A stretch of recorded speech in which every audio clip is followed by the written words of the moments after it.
그래서 제가 이제 드리고 싶은 말씀은 하나님께서 우리에게 복음으로 예수님이 복음을 가지고 오셨잖아요. 기쁜 소식을 갖고 오셨습니다.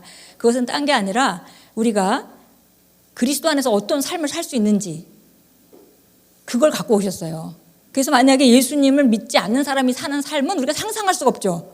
기준이 뭘까요? 어떤 기준으로 살아갈까요? 세상 사람들이 다 옳다 그러면 그게 옳은 길일까요? 예. 그래서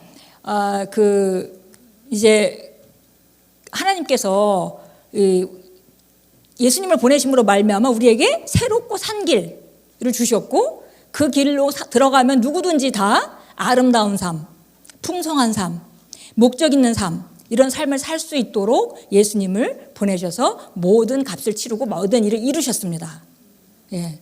그래서 누구나 다 그 길로 오기만 하면 이 땅 안에 존재하는 목적이 있는 거예요. 우리가 애초부터 이 땅에 태어나는 것 자체가 하나님의 계획 안에 태어났죠. 그런데 이제 우리가 때로는 사람들이 이렇게 생각해요.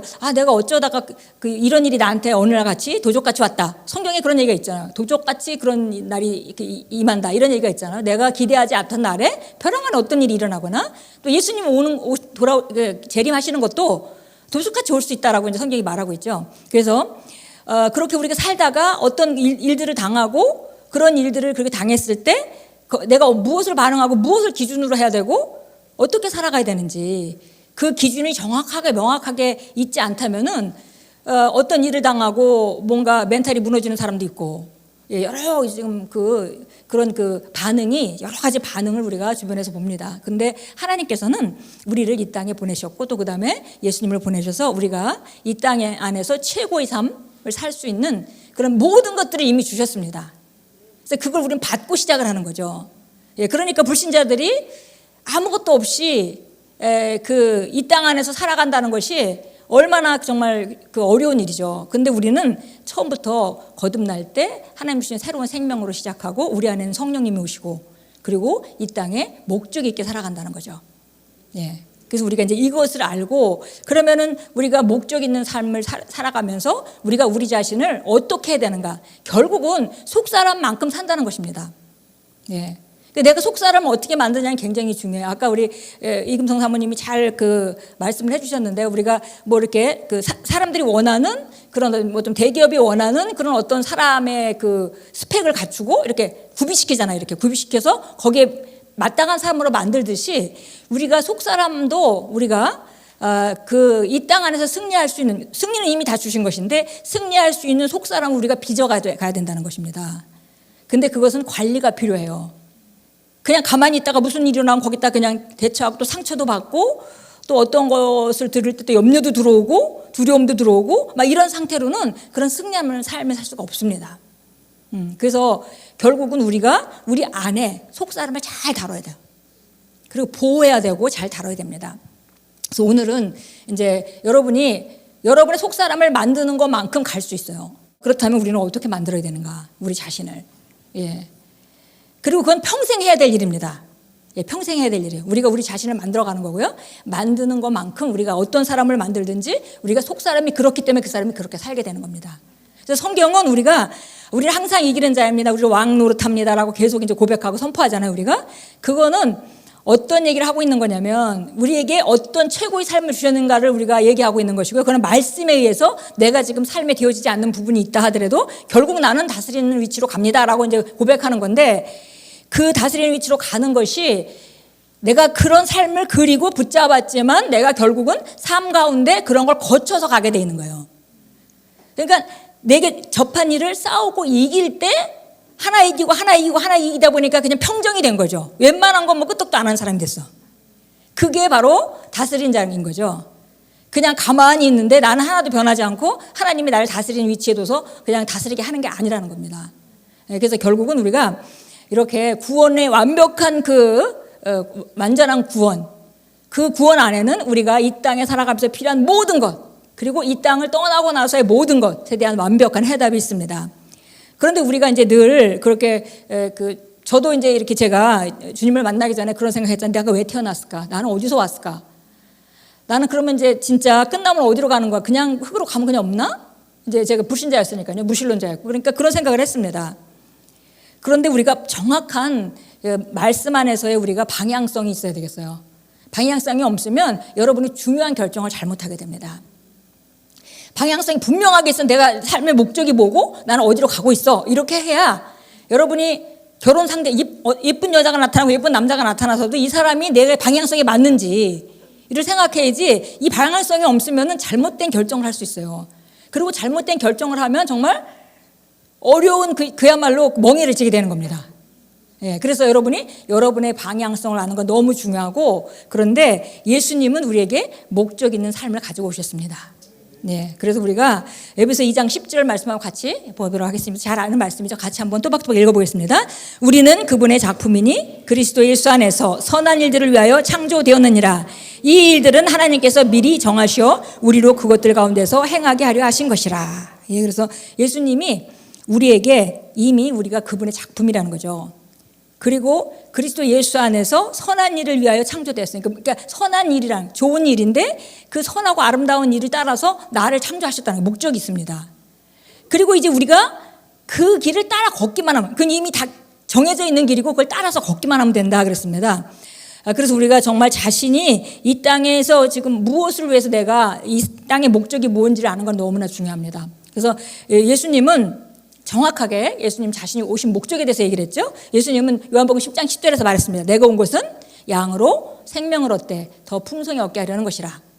내가 온 것은 성도들에게, 사람들에게, 나를 믿는 그들에게 길을 열어줘서 그들이 영생을 얻고 그 다음에 영생으로 충만한 삶, 자연인의 삶이 아니라 영생으로 충만한 삶을 내가 얻게 하려고 내가 왔어. 이렇게 말했고요. 그 다음에 18장 37절에 가서는 빌라도가 얘기합니다. 빌라도의 법정에 서갖고 네가 왕이냐? 이렇게 물어봐요. 그러니까 예수님이 내가 왕이다. 맞다. 이렇게 얘기를 했어요. 나는 왕인데 바로 나는 진리를 전해주려고 왔어. 이렇게 표현합니다. 그래서 진리를 증거하기 위해서 내가 왔다라고 말씀하셨어요. 그러니까 예수님은 이 땅에 오셔서 진리를 증거하시고 그 다음에 우리에게 영생하는 생명을 줘서 우리가 어떤 삶을 살 수 있는지 그것을 예비하러 오셨다고 정확히 얘기했습니다. 요한복음 3장 16절 말씀 다 잘 알죠? 우리 같이 한번 외워보겠습니다. 하나님이 세상을 이처럼 사랑하사 독생자를 주셨으니 이는 저를 믿는 자마다 멸망치 않고 영생을 얻게 하려 하심이라. 예, 한마디로 얘기하면 예수님이 오셔서 우리에게 영생을 주지 않으면 다 멸망하는 길로 가고 있다는 거죠. 그래서 그 멸망의 길에서 우리를 끌어내기 위해서 예수님이 오셨다라고 3장 16절을 말하고 있습니다. 예, 우리가 구약에 있는 그 믿음의 선진들을 보면 다 이 땅에 온 목적이, 시대적 목적이 있었습니다. 우리가 잘 아는 모세도 그죠? 그 당시에 애굽의 종살이하던 이스라엘 사람들을 끌어내서 그들을 인도해내서, 애굽으로부터 인도해내서 광야를 지나서 가나안 땅, 그 아름다운 땅까지 인도하는 것이 그 모세가 하나님께 받은 사명이었어요. 예, 아브라함은 또 새로운 그 나라를 일으켜서 결국은 그를 통해서 모든 사람에게 축복이 이룰 수 있도록, 그러니까 하나님께서 아브라함을 부르면서 얘기를 하셨죠. 너는 세상에 복이 될지라. 너를 믿는 자, 네가 축복하는 자는 복을 받고 네가 저주하는 자는 저주를 받으리라. 그래서 복의 근원이 되라. 그래서 너는 복의 근원이다. 너는 복의 시작이다. 너를 통해서 만민이 복을 받게 된다. 이제 이렇게 얘기를 하셨죠. 그래서 정확하게 시대적으로 그런 사명이 있었습니다. 예, 모세도 있었어요. 그 다음에 우리가 쭉 내려와서 특히 우리 침례 요한 같은 경우를 보면은 침례 요한 같은 경우는 광야에서 외치는 소리였어요. 근데 침례 요한도 자기가 왜 이 땅에 왔는지 정확히 알았습니다. 그죠? 그래서 사람들이 네가 메시아냐, 네가 엘리야냐 막 물어보잖아요. 근데 얘기할 때 난 아니다라고 얘기를 하면서 그럼 넌 뭐냐? 이렇게 얘기하니까 나는 그의 길을 곧게 하려고. 그러니까 주님이 오는 길을 곧게 하려고. 예, 예수님이 바로 메시아가 바로 코너에 돌아오고 있어. 다 오셨어. 올 때가 됐어라고 그 길을 곧게 하려고 내가 왔다. 그렇게 얘기했고 나는 광야에 외치는 자의 소리다. 이렇게 얘기를 했어요. 그래서 침례 요한은 만약에 자기가 이 땅에 와서 할 일이 뭔지 몰랐다면은 정말 그 일을 지속할 수 없었을 겁니다.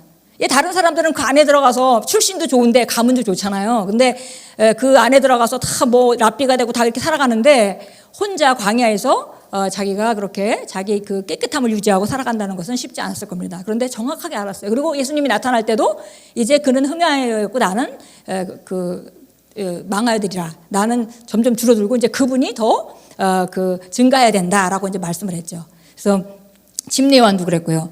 예. 특별히 우리가 신약으로 들어오게 되면 우리가 사도 바울이 정확하게 얘기를 하고 있는데요. 사도 바울의 부르심은 물론 그 시대가 있고 그다음에 이방인과 그다음에 유대인을 향한 부르심이 있지만 사도 바울의 부르심은 우리랑 공통된 것들이 있습니다. 그래서 사도 바울은 이제 사도행전 26장에서 이제 자기가 회심하던 장면을 지금 얘기를 합니다. 얘기를 하면서 26장 16절 같이 읽겠습니다. 일어나서 네 발로 서라. 이는 내가 이 목적을 위하여 너에게 나타났음이니 내가 본 것과 내가 너에게 나타나게 될 일에 대하여 너를 일꾼과 증인 삼고자 함이라. 예, 정확하게 지금 사도 바울이 주님께 들은 말씀을 지금 전하고 있습니다. 이렇게 얘기했어요. 이 목적을 위하여 내가 너에게 나타났다. 주님께서 하신 말씀이에요. 그리고 네가 본 것과 그다음에 내가 너에게 나타나게 될 일에 대하여 아직 안 나타났지만 내가 너에게 나타날 그 일에 대해서 너를 일꾼과 증인으로 삼고자 내가 왔다. 이렇게 이제 직접 얘기를 해주셨습니다. 주님이 나타나셔서. 그리고 17절에 보면 그 백성과 이방인들로부터 너를 구해내어 이제 그들에게 보내서 26장 18절 같이 읽겠습니다.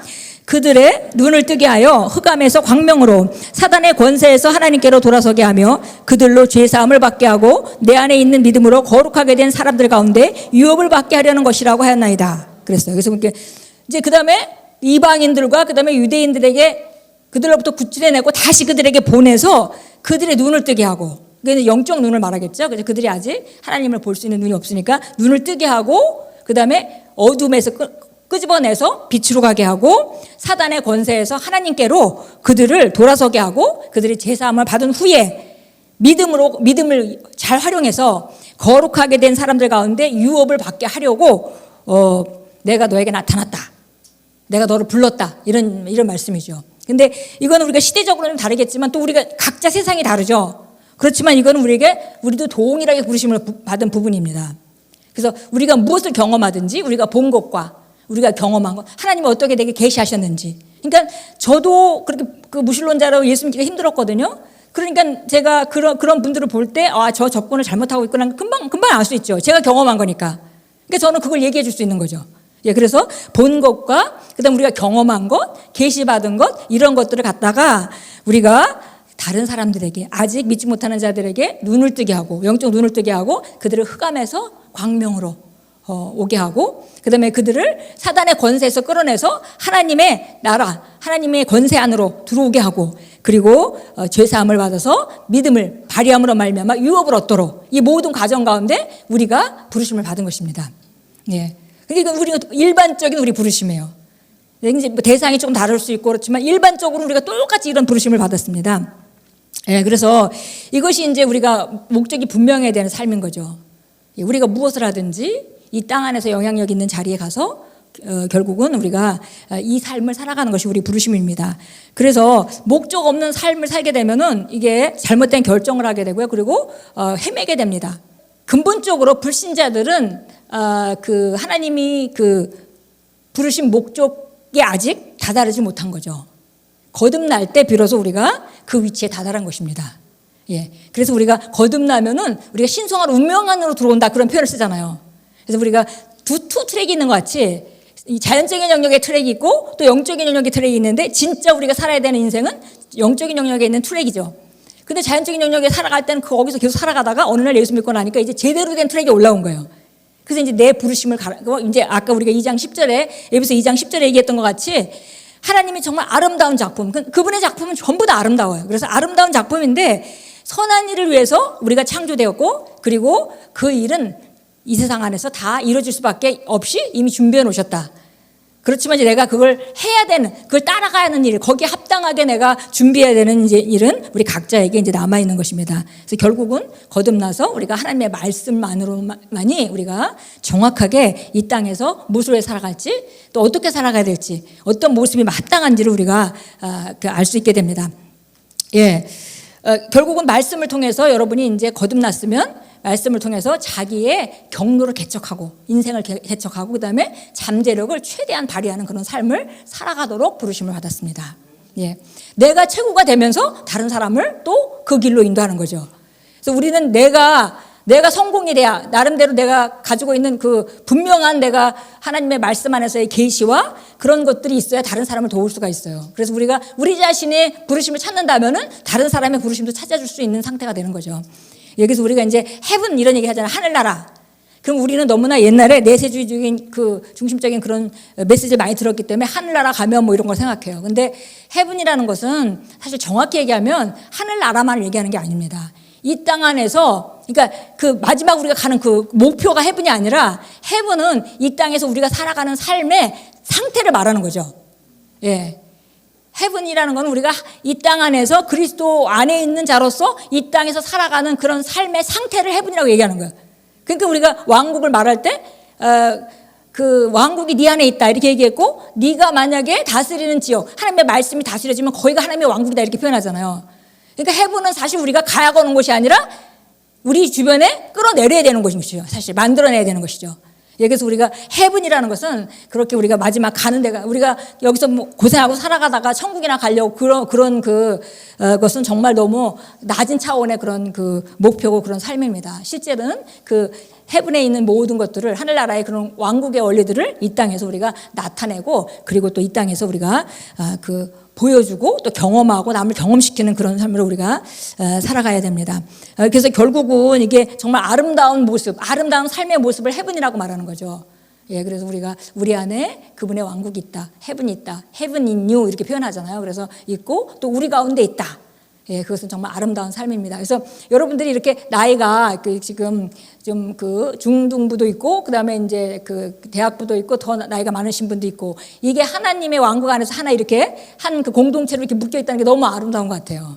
예, 그게 너무나 아름답고, 정말 서로 잘 유대하며 서로 보고 배우고, 서로 지도해주고 하는 그런 아름다움. 이거는 그냥 평생 이 땅에 뿐만 아니라 아주 영원토록 갈 관계잖아요, 우리가 서로가. 예, 그래서 정말 중요한 분들이 옆에 앉아 있습니다. 옆 사람 한번 보겠습니다. 예, 당신은 귀하신 분입니다. 예, 당신은 아름다우십니다. 그 아름다움을 나타내 보여주세요. 아멘. 아멘. 예, 그래서 우리가 이제 로마서 5장 17절 말씀과 같이 한 사람으로 말미암아 죄가 이 땅에 들어와서 아담으로 말미암아 죄가 왕노릇했지만 더욱더 의의 선물과 은혜와 의의 선물을, 풍성한 은혜와 의의 선물을 넘치게 받은 자들이 한 분 예수 그리스도 안에서 왕노릇하리로다. 그래서 우리가 왕노릇한다고 되어 있고요. 이 왕노릇하는 삶을 갖다가 우리의 삶인데요. 그것이 우리가 당연히 이 땅 안에서 실행해야 되는 것입니다. 예. 그래서 예수님은 첫 번째 우리가 기억할 것은, 예수님은 우리의 인생의 목적을 갖고 오셨다. 두 번째는 능력을 갖고 오셨다. 우리가 그 목적대로 살아갈 수 있는 능력을 모두 다 갖고 오셨다. 예. 사도행전 1장 8절입니다. 같이 읽겠습니다. 그러나 성령께서 너희에게 임하시면 너희가 능력을 받으리니 그러면 예루살렘과 온 유대와 사마리아 땅끝까지로 내게 증인이 되리라고 하시니라. 예, 그래서 결국 이 성령을 우리에게 선물로 주신 것은 능력이다 그랬어요. 이 능력, 두나미스, 이 능력은 우리의 한계를 뛰어넘을 수 있는 능력, 우리가 탁월하게 기능할 수 있는 능력. 예, 우리가 정말 이 땅 안에서 기적과 이적을 경험할 수 있는 능력, 이것이 바로 이 두나미스 능력입니다. 그러니까 그리스도께서 오셨고 그분이 죽으셨고 그분이 살아나셔서 하늘에 올라가셨고 하나님의 보좌 우편에 앉으셨고 그 동일한 자리에 우리를 앉히셨다. 이제 이거는 이미 다 끝난 일이니까 이제 우리는 그거의 수혜자인 거죠. 수혜자. 우리가 그것의 수혜자로서, 예수님이 모두 해놓으신 일의 수혜자로서 우리가 이제 하나님의 보좌 우편에 앉아있는 삶, 그 삶은 다스리는 삶입니다. 그 삶을 살아가는 자로 이미 부르심을 받았고요.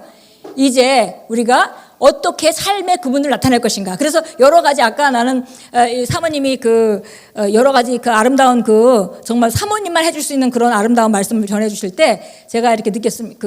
잠언서 24장 말씀 생각났습니다. 제가 잠언서 24장 말씀을 참 좋아하거든요. 근데 그 말씀은 뭐냐면, 너희가 악인을 부러워하지 마라 이렇게 얘기를 하면서, 악인들이 뭐 잘 되는 것 같은 걸 그런 거 부러워하지 말라 그랬어요. 그거는 잘 될 수가 없다는 거죠, 결국은. 그래서 3절에 24장 3절에 이렇게 말합니다. 삶은 우리의 삶은 바로 지혜로 지어지고, 지혜로 이렇게 삶을 세우는 것이다. 하나님의 말씀인 지혜로 삶을 세우고, 그걸 하나님의 말씀을 이해하는 것으로 견고해지고, 그 다음에 각 방은 지식들로 말미암아 충만해진다. 예, 그래서 정말 이 땅에 살아갈 때 정말 여러분의 지식이 너무 많이 필요해요. 근데 그런 아름다운 지식들을 여러분들에게 전해주고 있어서 정말 저는 너무 감사했습니다. 그래서 여러분이 참 복받은 사람들이다. 그렇게 생각했습니다. 왜냐하면 정말 우리가 과거에는 이 계시가 많지 않아가지고 기독교 안에서 그냥 교회 와서 청년들이 기도만 하고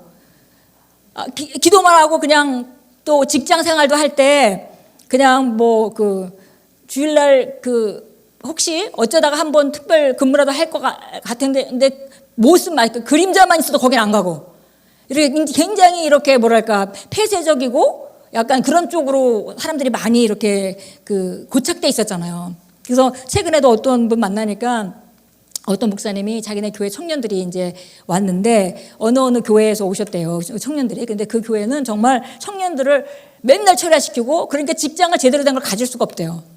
그래서 교회 와서 맨날 철야하고 하루에 뭐 4-5시간씩 기도해야 된다 이런 거 훈련시키고 그러니까 너무 청년들이 거기에 묶여 있어가지고 직장 좋은 거 가질 수가 없죠. 왜냐하면 맨날 교회에 묶여 있어야 되니까. 그래서 너무 안타깝다고. 자기도 예전에는 그렇게 신앙생활을 해야 되는지 알았는데 근데 이 말씀을 듣고 나서 정말 자유해졌고 결국 하나님은 우리가 이 땅 안에서 우리 영 안에서 우리에게 주신 것들을 가지고 이 땅에서 빛을 비추는 자로 살기 원하는구나 라는 걸 깨닫고 그걸 알고 나니까 거기 있는 사람들이 지금 너무 안 됐다. 그렇게 얘기를 한다는 거죠. 근데 우리가 과거에 너무 이렇게 영적인 거. 근데 영적인 거는 여러분이 철저히 알아야 돼요. 그건 자연적인 거랑 반드시 연결이 돼 있습니다. 영적인 게 자연적으로 나타나지 않으면 그건 영적인 게 아니에요. 하나님이 영적인 세계에서 우리를 탁월하게 하셨죠. 그건 뭐예요? 영적인 영역 것을 끌어다가 자연적인 영역에 탁월하게 살으라고. 그러니까 하나님의 모든 말씀은 영적인 것 같지만 자연적인 영역과 연결이 돼 있어요. 그러니까 영적인 영역의 말씀을 영적이다. 영적으로 저 사람이 참 훌륭한 사람이야.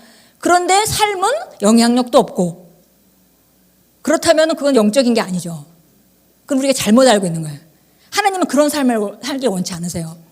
우리가 불신자로 살아갈 때 얼마나 세상에 피해받고 살아가는 그런 모습을 안타까우셔서 예수님을 보내신 건데 예수님이 오셨으면 이제 생명 안에서 왕노릇 해야 되잖아요. 그게 하나님의 소원이잖아요. 우리가 그렇게 살아가야 되는 거지. 그래서 우리가 영적인 거라는 걸 속으면 안 돼요. 영적인 거는 굉장히 현실적인 겁니다. 영적으로 만약에 어떤 사람이 기도를 많이 하면은 기도에 대한 효과가 있어 사람이 변해서 삶을 다루는 게 달라지든지 무슨 지혜가 생기든지 뭔가 삶에 달라져야지 맨날 가서 기도만 하는데 달라지는 건 없다. 그러면 그건 절대 영적인 게 아닙니다. 왜냐하면 제가 그런 경험을 제 자신도 했기 때문에 여러분에게 담대하게 말씀할 수 있는 거예요. 제가 맨날 교회 가서 기도하고 처리하고 뭐 이럴 때가 있었거든요. 그래서 뭔가 일단 걱정하는 것보다는 가서 기도하는 게 낫죠. 근데 저는 그 기도하면 내가 변해서 내가 뭔가 달라져야 된다는 걸 몰랐어요. 그 당시에. 그러니까 비효과적이죠. 그럼 비효과적인 삶을 계속 산다는 건 어떤 결과를 초래하냐면 하나님 믿고 사는 게 효과가 없는 거다는 걸 보여주는 거죠. 기도는 10시간 하는데 사람은 요만큼밖에 안 변해. 근데 어떤 사람은 1시간 기도하고 삶을 다루는 능력이 달라졌어요. 그럼 후자가 훨씬 더 효과적이고 그게 능력 있는 하나님의 자녀죠. 근데 기도는 10시간 하고 달라지는 게 하나도 없다.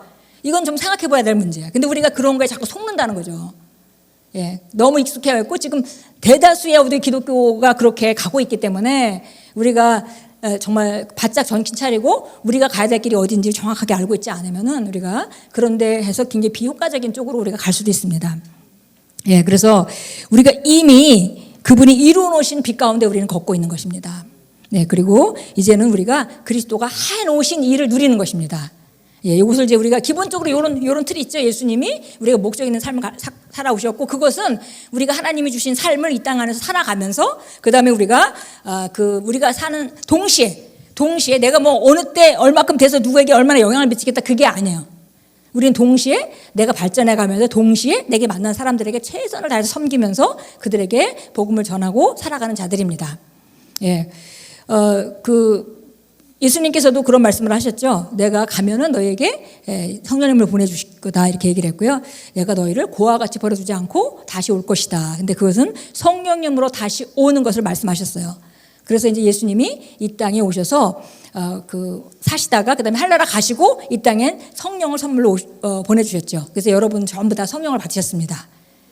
그러니까 여러분은 이제 바른 목적이 있는 삶이고 그다음에 능력 있는 삶을 살아갈 수 있는 모든 것이 준비되어 있는 사람들이에요. 그렇다면 이제 우리가 해야 될 일은 결국 이 안에 있는 성령의 능력은 사실 어떤 것도 도움을 필요로 하지 않는 그런 능력입니다.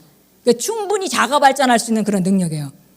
근데 하나님이 제가 생각할수록 정말 하나님은 너무나 우리를 사랑하시고 그 아가페 사랑이라는 것은 굉장히 우리가 생각하는 것보다 훨씬 더 우리를 구속하지 않는다라고 많이 느껴지는 건 뭐냐면 우리가 하나님께 매달려서 맨날 하나님 저는 하나님 없으면 못 살아요 이렇게 하는 것조차도 하나님은 우리를 그렇게 구속하기를 원치 않으신 거죠. 그러니까 성령을 우리한테 주심으로 말미암아 네가 받은 성령과 네가 알아서 해봐.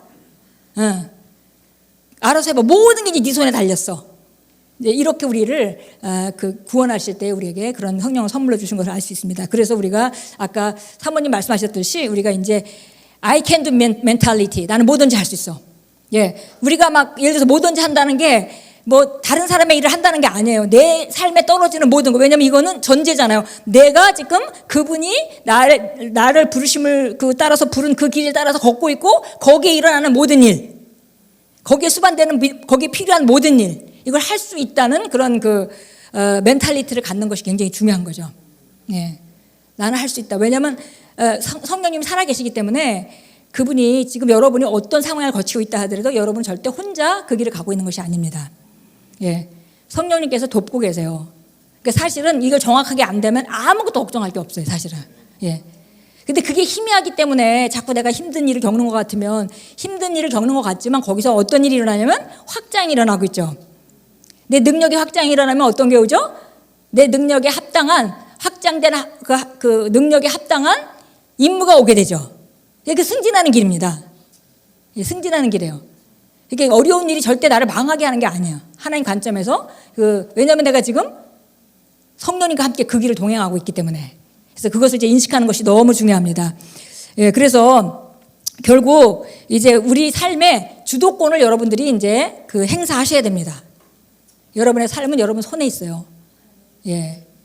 그리고 사실 과거에는 그런 거 항상 우리가 그런 핑계를 대잖아요. 나는 집안 출신이 그래서 나는 원래 태어날 때부터 그렇게 머리가 좋진 않고 이런 생각이 있고 나는 또 이미 학교도 그렇고 그렇지만 그건 전혀 문제가 되지 않는다는 거죠.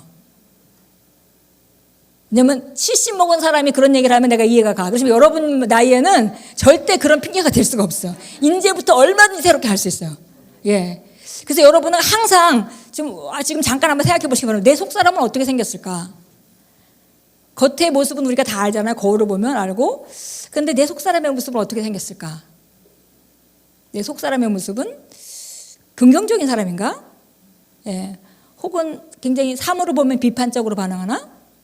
아니면 말씀으로 반응하나? 아니면 두려움으로 반응하나? 예. 우리 안에 그 속사람의 모습이 다 있고 지금 모습이 그렇기 때문에 그렇게 살아가고 있는 거예요. 그러니까 우리가 소망은 뭐냐면 내 속사람을 변화시킨다면은 나는 어떤 삶도 살 수 있는 거죠. 예. 이게 무한한 복음의 능력이 이게 우리에게 주신 무한한 능력입니다.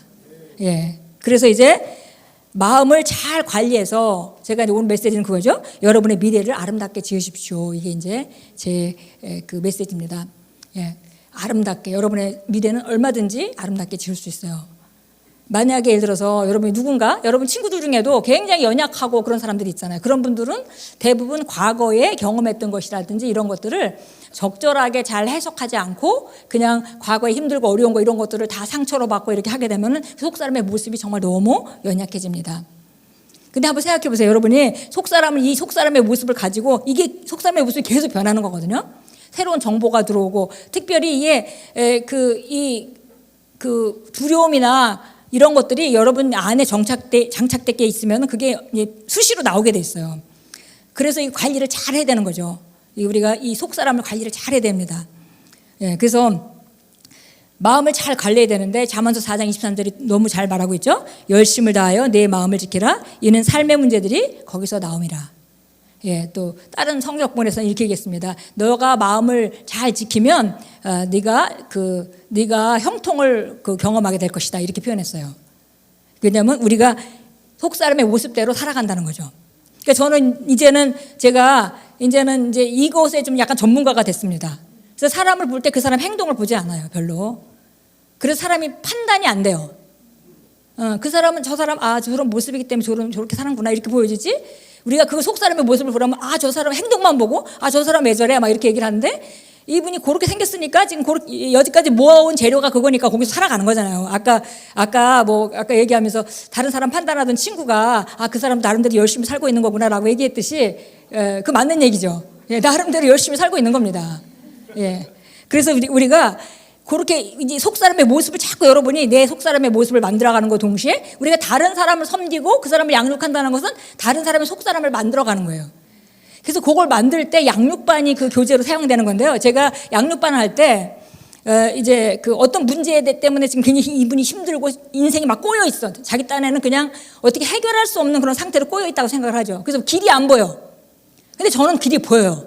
왜냐하면 이분이 지금 말씀대로 하고 있는 게 하나도 없잖아. 그러니까 하나님의 말씀이 이 사람을 향한, 이 사람이 구원받은 사람이고 영접시켰고, 그러면 이 사람을 향한 하나님의 계획이 있고, 그 계획을 찾아가는 하나님의 말씀으로 이 사람을 만들어야 되는데 지금 말씀인 게 하나도 없어. 지금 완전히 그냥 그 혼돈 상태야. 그러면 그때부터 하나씩 만들어가는 거죠. 그래서 일과에서 네가 가지고 있는 모든 여지까지 그 가지고 있던 생각들을 다 내려놔. 그리고 정신세계를 한번 다시 지어보자. 그래서 다 무너뜨리고, 그런데 우리가 이 속사람의 모습 안에 이 생각 안에 있는 거는 우리가 하나님의 말씀으로만 지울 수 있어. 그래서 하나님의 말씀이 최고의 권위에 있다라는 걸 딱 인정하게 만들고, 인정하고 나면 그때부터 이제 하나하나 만들어가는 거죠. 그럼 속사람이 변하면 밖에가 변하게 돼 있어요. 그래서 뭐 정신문제에서도 빠져나오기도 하고, 아니면은 뭐 어떻게 막 이혼에 직전에 가서 막 그러다가도 내가 이혼하지 말란 말 안 해요. 왜냐면 이혼하지 말라는 말을 어떻게 할 수 있을까요? 왜냐면 그 사람이 정말 얼마나 힘든 삶에 오죽하면 그 자녀도 있고 한데 그런 생각을 하고 있는데 제가 거기다가 이혼하면 안 됩니다 이렇게 하면 그 얼마나 큰 짐을 씌우는 거예요. 하나님도 그렇게는 안 하시죠. 그래서 저는 그냥 그건 나중에 결정하고 지금은 그렇게 중요한 결정을 하면 안 된다. 왜냐하면 지금 속이 엉클어져 있으니까 그런 상태로는 중요한 결정을 하면 안 되니까 하나님의 말씀으로 좀 정비를 하자. 정비하고 나서 해도 늦지 않아. 이렇게 하고 시작을 하면 정비하는 도중에 본인이 알아서 다 정리를 하죠. 예. 그래서 말씀을 전할 때 정확하게 내가 어떤 모습으로 만들어야 되겠다는 모습이 있어요. 예, 그 모습을 만들어내기, 그 모습은 딴 게 아니라 그리스도 안에서 생긴 그 사람의 모습이죠. 예, 그래서 우리가 이제 그렇게 우리 자신을 그렇게 만들어가면서 다른 사람을 또 자기답게 정말 자기만이 가지고 있는 고유한 그런 삶으로 탁월하게 살아갈 수 있도록 돕는 것이 바로 우리가 사역을 하는 목적입니다. 예, 하나님 영혼권을 좋아하는데 하나님이 영혼권을 좋아하면 뭐 영혼권 많이 데려다 놓고 우리가 우리가 교회에서 막 성도들 많이 모아놓고 우리 교회 큰 교회다 그렇게 하듯이 하나님이 그런 개념으로 좋아하시는 게 아니에요. 하나님은 영혼권을 좋아하시는 이유는 잃어버린 영혼이 그 상태로는 온전한 삶을 살 수 없기 때문에 그가 예수를 믿고 그 다음에 예수님의 그 하신 모든 일들의 혜택을 보고 살아야 그 사람이 아름답게 살아가잖아요. 보낸 목적을 따라 살아가잖아요. 그리고 의미 있는 삶을 살잖아요. 그러니까 영혼권을 원하시는 거지 영혼권 우리가 많이 하면 하나님 좋아하시는 거 아니에요. 예, 정확하게 알아요. 우리가 주님의 마음을 정확하게 알아야지. 그러니까 우리도 중요한 거는 뭐냐면 많이 한다가 중요한 게 아니라 내가 지금 그 방향을 따라서 그 목적을 따라서 거기다 초점을 맞추고 살아가고 있냐. 이게 중요한 거죠. 그러면서 지속적으로 이뤄내는 것이 우리 심령 안에 우리 교정을 해야 됩니다. 마음을 잘 관리해야 돼요. 여러분이 마음을 관리해서 속사람이 강건하게 서면 그러면 여러분의 미래는 보장돼 있어요. 여러분이 아내가 계속 이게 하루아침에 되는 일은 아니잖아요. 근데 하나하나 다뤄가면서 하나하나 변하면은 여러분을 다 좋아할 겁니다. 왜냐하면 매력이 풍기거든요. 그리스도 예수 안에서 사는 사람들이 매력이 있어요. 아까 보니까 다들 매력이 있잖아요. 와서 나와서 자기만의 독특한 그런 거를 매력을 발산하잖아요. 그게 사실은 우리 모두가 그런 매력을 가지고 있죠. 예. 그래서 이제 마음을 잘 관리해야 됩니다. 그래서 이제 이랬어요. 누가복음 24장에 가면은 예수님이 이제 무리를 걸어오시니까 사람들이 막 너무 놀랐어요. 제자들이. 그래서 귀신인가 보다 이렇게 얘기를 했어요. 놀라서 두려워했다고 되어 있거든요. 그랬더니 예수님이 너희가 어찌하여 마음에 의심이 생기느냐 그랬어요. 그래서 거기서 마음이라는 거는 거기서는 이제 우리가 보통 마음을 잘 관리하라 그럴 때 마음을 두 가지로 성경에서 볼 수 있죠. 우리가 영어 성경에서 보면은 마인드라고 되어 있는 부분이 있고 그 다음에 하시라고 되어 있는 부분이 있어요. 그래서 이게 뭐 이렇게 정확하게 구별해서 쓰는 건 아니지만 그냥 우리가 크게 나눌 때 핫 그러면은 약간 영적인 부분을 더 치중해서 얘기하는 거다라고 얘기를 하면 되겠고요. 그러니까 왜냐하면 핫이라는 것은 마인드하고 영이랑 이렇게 어우러진 거를 우리가 부른다고 보기 때문에 그런 것이고, 보통 그냥 마인드라고 하면은 혼적인 영역을 얘기를 하는 거예요. 근데 여기서 예수님이 말씀하신 것은 핫이라고 말씀하셨거든요. 그러니까 결국 이제 우리가 알 수 있는 건 이거예요. 우리가 바른 정보를 듣게 되면 우리 심령 안에 믿음이 생겨요. 그러면 믿음을 발휘할 때 믿음이 탁 나오겠죠. 근데 그게 아니고 지금 여기 제자들은 이제 그 귀신 얘기를 많이 들었어, 전에. 그러니까 귀신이 있고 뭐 눈에 보이지 않는 형체가 돌아다니면서 무슨 일을 하고, 귀신이 있고 그거는 형체가 없고 유령이고 뭐 이런 얘기를 한 거죠. 그런 얘기를 들었기 때문에 그런 것에 대한 두려움이 여기 들어있다가 예수님이 걸어오시니까 사람은 무리를 걸을 수 없잖아요. 그러니까 저게 유령인가 보다 이렇게 했어요. 그랬더니 예수님께서 너희가 어찌하여 마음에 의심이 생기느냐 이렇게 얘기를 했어요. 그래서 우리가 여기서 알 수 있는 것은 뭐냐면, 우리가 바른 정보를 듣게 되면 우리 심령 안에 믿음이 쌓이고, 우리가 잘못된 정보를 듣게 되면 우리에게 의심과 두려움이 쌓인다는 거죠. 그래서 이따가 어느 순간에 나와요. 예, 그것이 성경에서 말하는 거죠. 의로운 사람은, 선한 사람은 이 안에 선한 게 많이 쌓여 있어가지고 선한 게 나오는 거야. 예, 악한 사람은 이 안에 있는 게 악한 것들이 많이 쌓여서 악한 게 나와. 근데 이게 여기서 선하고 악한 것이 도덕적으로만 생각하실 게 아니고 옳은 것과 틀린 것을 우리가 이제 생각할 수 있는 거죠. 그래서 이 안에 하나님의 말씀이 계속 쌓여 있으면은 상황에 아름다운 바른 정보가 나오죠. 우리가 찬양한 아까 가사들 너무 멋있잖아요, 가사들이. 예, 나는 이렇게 싸웁니다. 우리가 안에서 다 싸우고 있는데 나는 이런 방식으로 싸웁니다. 근데 이게 혈과 육에 그렇게 싸우는 싸움이 아니라, 나는 정말 상황이 어려울 때 다른 사람들은 다 내가 무슨 악한 상황에 그런 형편에 있다고 말할지 모르겠지만 나는 사실은 하나님께 쌓여 있어요. 당신으로 말미암아 쌓여 있어요. 그리고 원수의 목전에서 상을 베푸시는 주님을 제가 믿어요. 그래서 나는 힘들고 어렵고 여러 가지 상황이 그렇게 보이지만 나는 찬양하고 그 다음에 감사합니다. 예, 이런 말씀들대로 반응을 하게 되면 이거는 선한 복에서 선한 게 나오는 거죠. 근데 안에 대부분의 경우는, 우리가 많은 경우에 대부분은 다 악한 것이 많이 있습니다. 왜냐하면 우리가 세상에 살면서 상처도 받고, 저도 뭐 사기도 당하고 해봤는데 그런 것들을 잘 해석해서 넣지 않으면 이제 그것이 좋지 않은 재료가 되죠. 예, 그래서 우리가 마음을 잘 다루는 것이 너무 중요하고, 여기 안에 선한 것들이 많이 들어있는 것이 너무 중요해요. 예, 그래서 우리가 항상 받아들일 생각과 거절할 것들을 반드시 분별해야 됩니다. 아무거나 듣는 대로 그냥 가만히 있으면 안 돼요. 그래서 제가 정말 그렇게 생각을 했습니다. 만약에 진짜 사람들이, 제가 아까 말씀드렸잖아요. 나이가 드신 분들이 다 이렇게 그래도 뭐 일반적으로 어떻게 상식적으로 살아가는 모습을 보면 저 사람 참 훌륭하다 그런 생각이 들어요. 왜냐하면 이 세상을 살면서 정말 얼마나 악한 일도 많이 당하고, 예, 얼마나 힘든 것도 많이 당하고 했는데 그래도 저렇게 바른 생각을 가지고 살아가는 건 훌륭한 거잖아요. 진짜 이상한 사람 안 되는 게 다행이죠. 왜냐면 세상 살아가면서 보세요. 친구한테 배반당하고, 뭐 누구한테 억울하게 당하고, 또 사기당하고, 뭐 또 누가 뭐 정말 가까운 사람에게 배반당하고, 또 무슨 또 가까운 사람이 또 사랑하는 사람 보내야 되고 죽고, 이런 것들을 경험하면서 그 속이 건강하게 남아있는다는 게 얼마나 힘들어요. 만약에 그걸 다 상처를 받았다면 속이 어떻게 됐을까요? 제가 아마 그냥 그런 사람들의 모습은 정말 세상에서 상처당하고 공격당하고 계속 그런 걸 안 좋게 저장한 사람들의 모습은 진짜 제가 그렇게 표현하거든요. 골다공증 걸린 사람 같다. 속살이 뻥뻥뻥 뚫려 있어. 총 맞은 사람처럼 뻥뻥뻥 뚫려 있어. 예, 그런 상태가 될 수도 있다는 거죠. 그런데 그래도 나름대로 자신들이 자신을 보호해야 되니까 어떤 보호막을 치죠. 자기 완고함도 있고. 그래서 그건 어떻게 생각하면은 완고한 게 좀 보기 좋지는 않지만 어쩌면 자기를 보호하려는 마지막 수단일 수도 있어요. 그죠?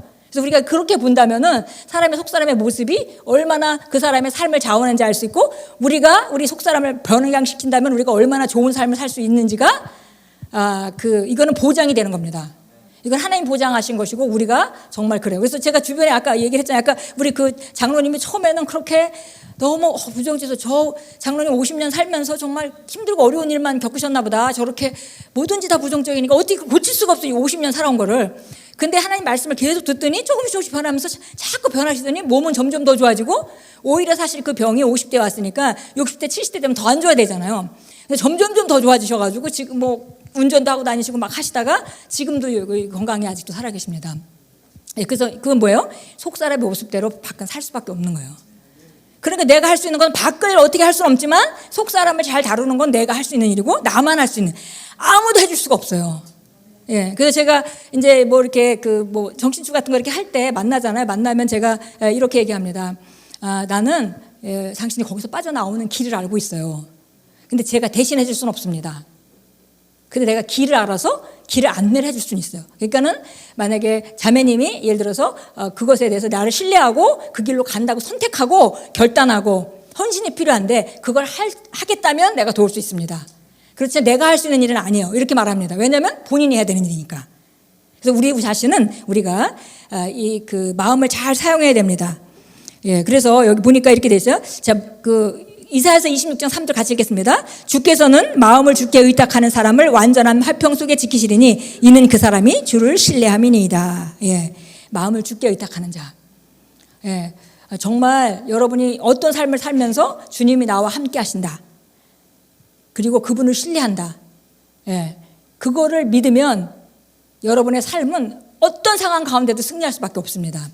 예, 힘들고 어려운 일을 통해서 반드시 여러분은 좋은 걸 얻어요. 저도 지나고 보면은 정말 힘들고 어려운 일이 인생에 정말 힘들었어 그때. 그런 일들이 한 서너 번 있었거든요. 근데 뭐 어떤 거는 뭐 석 달을 가기도 하고 어떤 거는 1년을 가기도 하고 그랬습니다.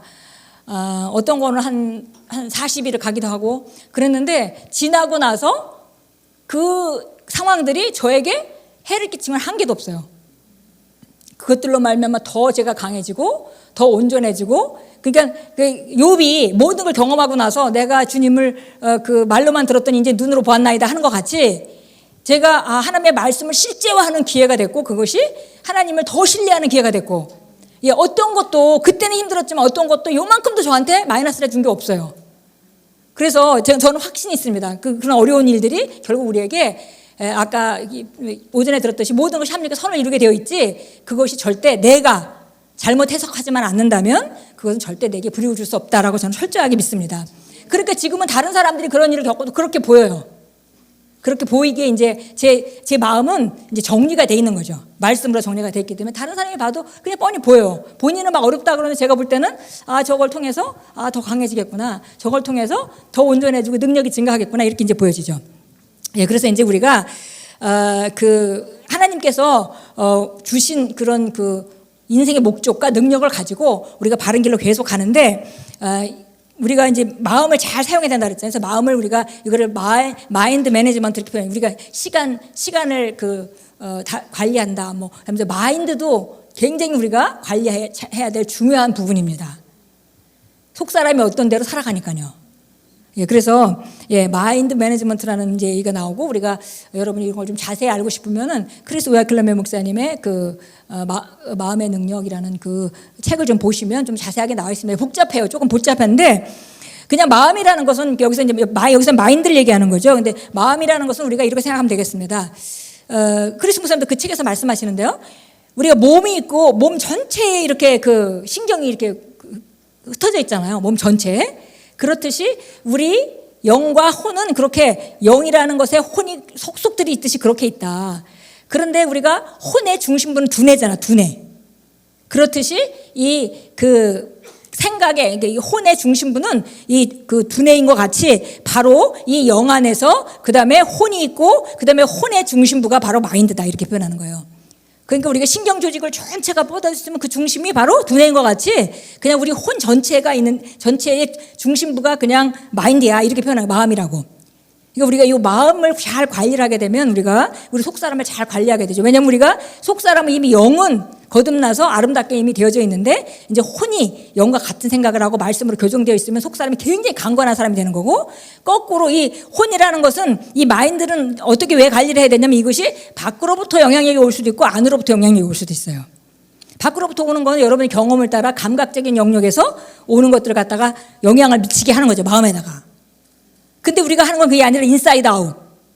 우리 안에 성경에서 우리가 어떤 자라고 말하는 것, 무엇을 갖고 있다고 말하는 것, 무엇을 할 수 있다고 말하는 걸 갖다가 혼으로 영향력을 미치게 하는 거죠. 이게 깍두기같이 중간에 있는데 우리가 밖의 것으로 말미암아 감각적으로 기능할 수도 있고 말씀을 따라 영적으로 기능할 수도 있고 요 본부가 바로 마인드라는 거죠. 그러니까 여기서 정보를 처리해요. 어떤 정보가 들어왔는데 똑같은 정보를 듣고 가나안 땅 정탐꾼들 같이 똑같은 정보를 듣고 어떤 사람들은 하나님 말씀이 맞다 이렇게 하는데 어떤 사람들은 더 많은 사람들은 하나님 나도 거기 가고 싶은데 상황을 보니까 너무 힘들어.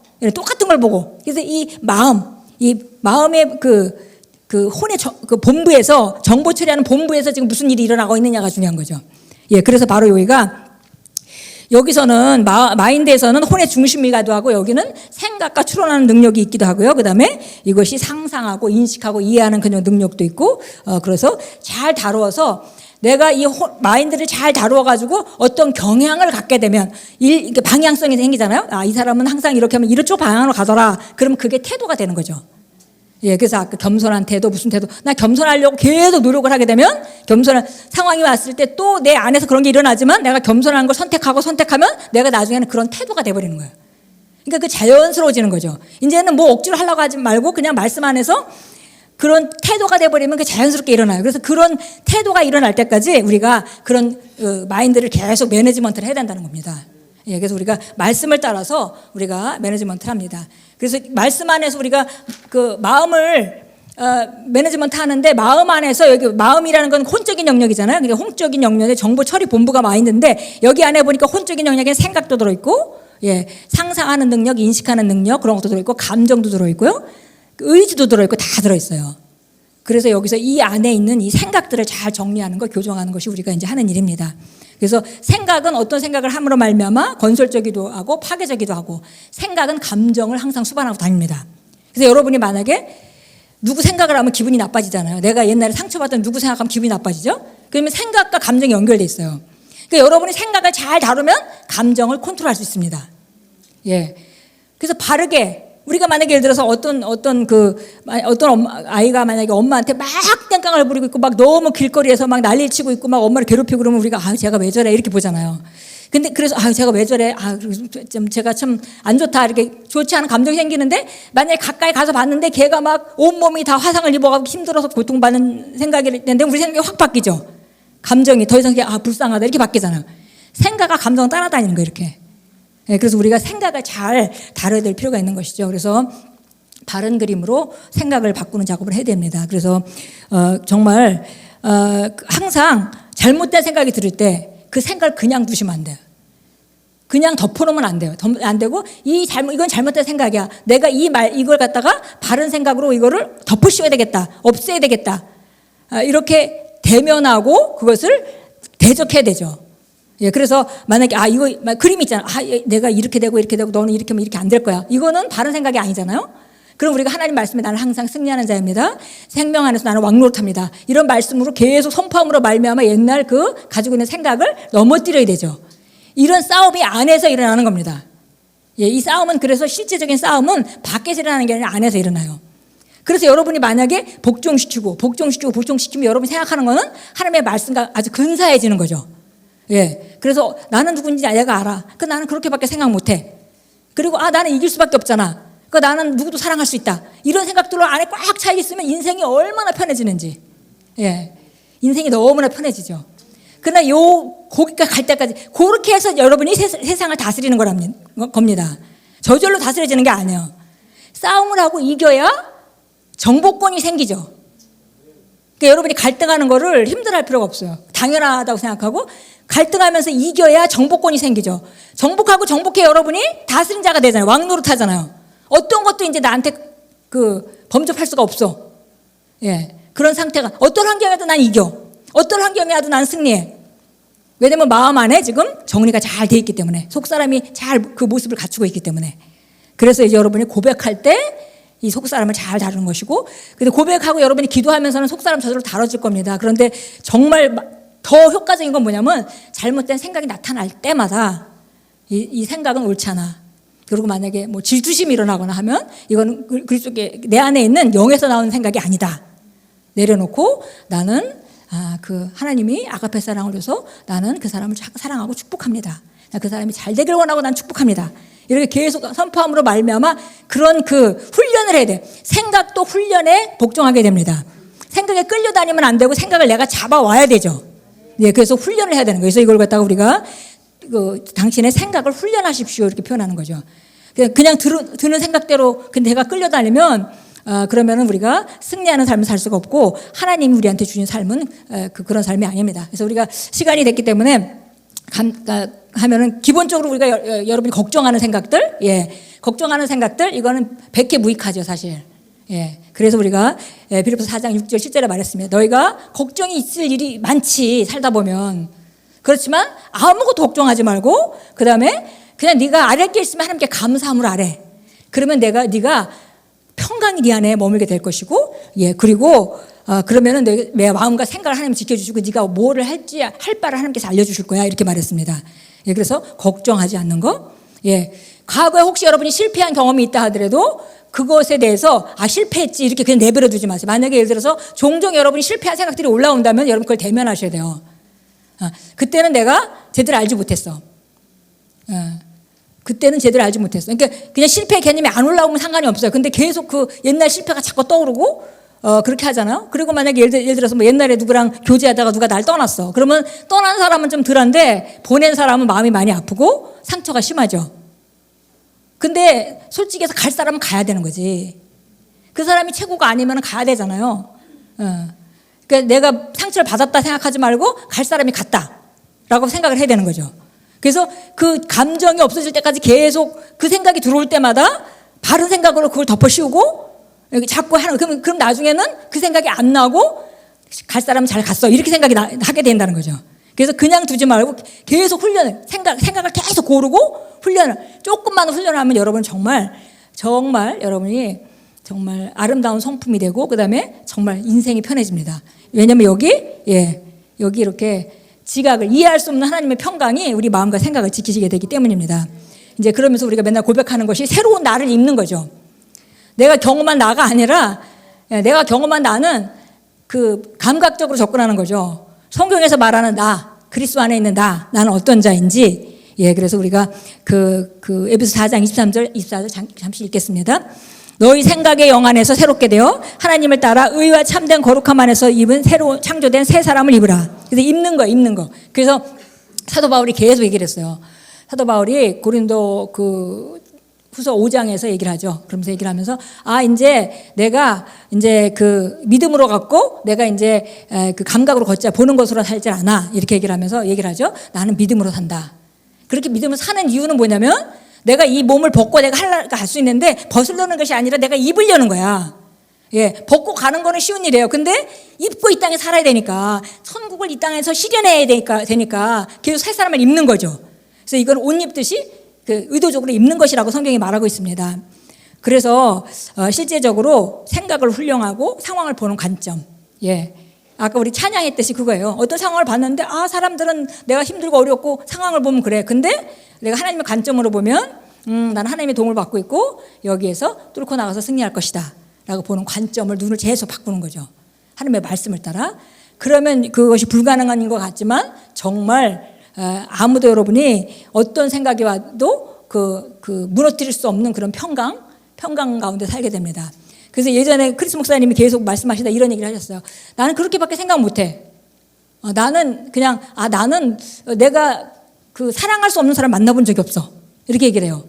근데 솔직히 크리스 목사님이 얼마나 방송에서도 뭐 이상한 소리 많이 듣고 공격하는 사람이 얼마나 많아요. 그럼에도 불구하고 나는 사랑하지 못할 사람을 만나본 적 없어. 이 얘기는 뭐냐면 나는 그렇게 살기로 작정했다는 거죠. 그리고 어떤 반응이 와도 자기는 그걸 선택하고 살아간다는 거예요.